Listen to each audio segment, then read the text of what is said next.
My legs/ankles/feet don't look great, but I don't feel pain. Can I still have PAD?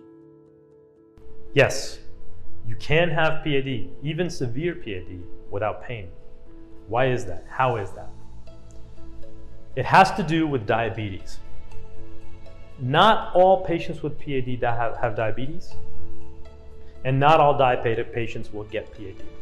However, there's a strong correlation between those two. Most patients with PAD do have diabetes, and a lot of patients who have diabetes long-term will develop PAD. Let's talk about diabetes for a second. Diabetes is a disease of chronically elevated blood sugar that the body and the pancreas and the hormone insulin cannot handle. Elevated blood sugar all the time is toxic to the body. It's toxic to the blood vessels, the arteries namely. It's toxic to the eyes. It's toxic to the nerves. In the context of the nerves, long-standing diabetes causes something called peripheral neuropathy. It damages the nerves. And as you know, nerves are what transmit pain signals to us. If I put my hand on a hot stove, I'll immediately feel pain and I'll pull my hand away. That's the body's natural reaction.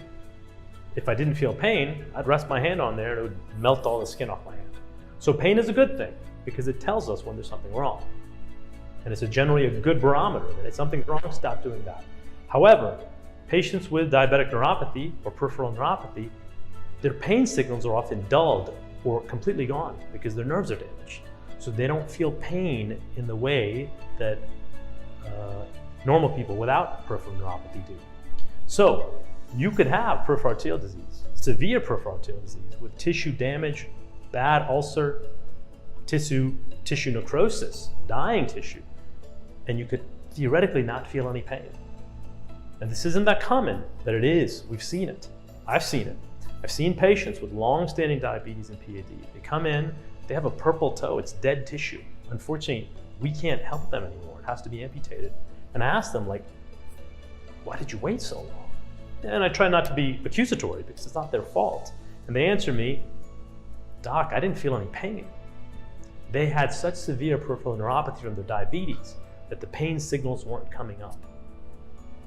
So you can have PAD, even potentially severe PAD, without pain because of the presence of neuropathy and damage to the nerves.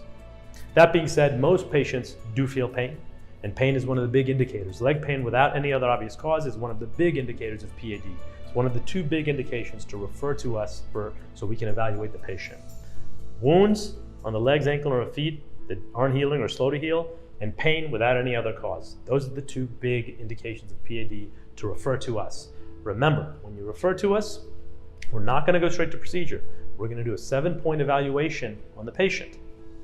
H&P, photographs of the legs, ankles, and feet. Pedal pulses check.